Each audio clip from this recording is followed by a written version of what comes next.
মানে যখন এসেছিলাম আমি তার আগে কিছুই চালাইনি, মানে সাইকেলও চালাইনি কোনো। আচ্ছা, তুমি এখানে রেফারেন্সটা কোথা দিয়ে পেলে? আমি পেয়েছি আমার সরি ইউনিভার্সিটির এক বন্ধু স্বর্গ। হ্যাঁ। তো ও এখান থেকে আর কি 2 চাকা এবং বোধহয় 4 চাকাও শিখেছে, আমাকে সেরকম বলেছিল। তো ওখান থেকে আমি খুঁজছিলাম ড্রাইভিং স্কুল, তো তখন বললো প্রশান্ত দার সাথে যোগাযোগ করতে। উনি আচ্ছা, এই যে আমাদের এখানে যে তুমি যে টাকা পয়সা এসে পুরো অ্যাডভান্স, আমাদের যেটা নিয়ম আছে, হ্যাঁ যেটা তুমি অ্যাডভান্স দিয়েছিলে আর কি, তো সেখান থেকে আজকে তুমি 10টা ক্লাস তো অনেক দিন ধরেই করলে, সপ্তাহে তুমি 2 দিন করে বোধহয় করতে, তারপরে বোধহয় 1 দিন করে করতে আর কি, বা মাঝে মাঝে একটু গ্যাপিং দিতে, বা ক্লাসটাকে যে পোস্টফর্ম করতে আর কি। তা এই নিয়ে কি কোনো কোনো সমস্যা টমস্যা হওয়া বা কিছু? না, প্রচণ্ডই ফ্লেক্সিবল, মানে আমার অফিস মেনটেন করে যেরকম যেরকম বলেছি আপনি, মানে প্রশান্ত দা সেরকমই আর কি অ্যাডজাস্ট করেছে ক্লাস।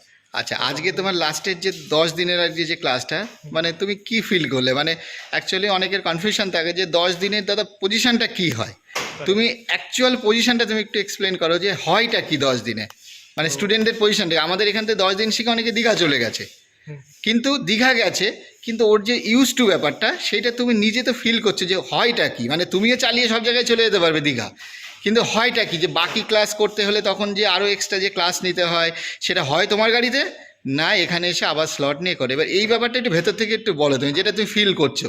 তো বেসিক্যালি আমি যখন ফার্স্ট দিন এসেছিলাম আমি কিছুই জানতে পারতাম না। তো সেখান থেকে একটা একটা করে মানে মডিউল বাই মডিউল ধরে আমাকে যাবে আশিস দা প্রশান্ত দা শিখিয়েছে।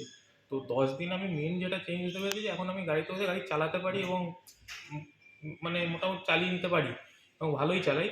এবার কিছু কিছু ব্যাপার আছে যেটা প্র্যাকটিসের উপর, যেরকম রোড সেন্স বা রোড কন্ডিশন হ্যাঁ, বা হঠাৎ হঠাৎ করে এমন কিছু মুভমেন্ট আছে যেখানে আর কি শেখা যায় না, সেগুলো মানে রিঅ্যাক্ট বা মাসেল মেমোরির উপর চলে আসে। মানে যেটা ও বলতে চাইছে সেটা আমি বলছি, যে যে কাজটা আমরা যেটা প্রফেশনাল লোক 2 মিনিটে করে দিচ্ছি, ওর ক্ষেত্রে হয়তো 5টা মিনিট টাইম লাগছে। রাস্তাঘাটে হয়তো কনজাস্টে একটু জ্যামে পড়ে গেল, আমরা হয়তো 1 সেকেন্ডে বেরিয়ে যাচ্ছি, ওর হয়তো 5টা মিনিট টাইম লাগে, ব্যাস এইটুকুরই শুধু তফাৎ, মানে ওটাই হচ্ছে প্র্যাকটিস, তাই তো? আর ওভারঅল সব কিছু ঠিক আছে, ওভারঅল মানে নতুন যারা যেসব স্টুডেন্ট, মানে ধারা মানে যারা অ্যাডমিশন নিতে চায়, বা তুমি যারা অ্যাডমিশন মানে তোমার থ্রুতে যারা আসবে, তো মোটামুটি অবশ্যই মেনে আমি আশা করি যে তুমি রেকমেন্ড করে দেবে আর কি, যাই হোক। হ্যাঁ। প্রচন্ড মানে ইয়ে আছে, মানে এত ভালো শিখেছি আমি, মানে ভাবছি আমার গাড়ি রোড প্র্যাকটিসটা আমি পরে তো আর কি। ফ্রেন্ড, ওর হচ্ছে অটো গাড়ি আর কি, মানে অটো অটো গিয়ার, মানে অটো গাড়িগুলো যেগুলো আছে, যেগুলোতে ক্লাসটা নেই আর কি। তো ম্যানুয়াল চালিয়ে নিলে কি হয়, অটো গাড়ি এমনি অনেকে বলে আমরা অটো গাড়ি শিখবো, অটো গাড়ি শেখার কোনো দরকার নেই, এইটা শিখে নিন, শেখার পরে আপনি ম্যানুয়ালও চালাতে পারবেন, অটোও চালাতে পারবেন, ওটা অনেক কিছু ইজি আছে ব্যাপারটা, তাই তো? ঠিক আছে, থ্যাংক ইউ ফর ফিডব্যাক। এবার দেখো এখানে সেম টেকনিক, ফুল ক্লাচ করে রেখে দাও আগের থেকে। এবার স্পিডটা আমার কতটা চাই, ব্রেকে টাচিং, হর্ন দিতেই তো চলো।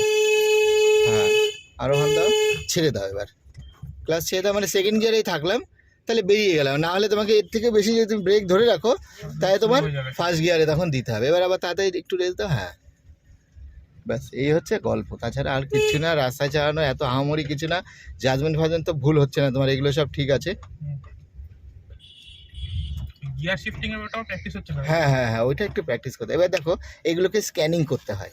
স্ক্যানিং বলতে কি করব, হর্ন দাও, ফুল ক্লাসটা আগে চিপে রাখো, স্লো করো গাড়ি, এই এবার ফার্স্ট গিয়ার দিয়ে দাও, ফুল ক্লাসটা চেপা থাকবে, ফার্স্ট গিয়ার, এবার চলো, এবার আস্তে আস্তে করে একটু ছাড়ো, হ্যাঁ হর্ন দাও, হ্যাঁ চলো এবার, এই বুঝতে পারলাম গল্পটা। ছাড়ো, আরেকটু স্পিড দাও, আরেকটু ছাড়ো ক্লাচ, ফুল ক্লাস সেকেন্ড গিয়ার, এই পারফেক্ট, বুঝলে? এইভাবে যে কোনো জায়গা থেকে সে স্লো হোক বেশি হোক তোমাকে ওভারকাম করতে। আপনি ফার্স্ট দিন বলেছেন যে একটু রেস মেরে তারপর গিয়ার। হ্যাঁ হ্যাঁ, এই তোমার সব মনে পড়ে যাচ্ছে। হিলের টেকনিকটা আসলে শিখিয়েছে। হ্যাঁ, ওই ওই টেকনিক সবসময় ইউজ হয় আর কি। তো ফ্রেন্ড, আমাদের এই স্টুডেন্টের আজকে লাস্ট ক্লাস, তো মোটামুটি এইবার 10টা ক্লাসে মোটামুটি যা তৈরি হলো, ঠিক আছে, বাড়িতে এবার ওর গাড়ি আছে, তৈরি হয়ে যায়, অসুবিধা হয় না, জাজমেন্ট সব কিছু ওকে আছে, হ্যাঁ, আস্তে আস্তে চালাচ্ছে, ঠিক আছে, কিন্তু বাকি ঠিক আছে। ওর মুখ থেকে একটা ফিডব্যাক নেবো, আমরা রাস্তার ভিডিওগুলো একটু দেখিয়ে নিলাম আর কি, পরে গ্যারেজে গিয়ে একটা ফিডব্যাক নেবো।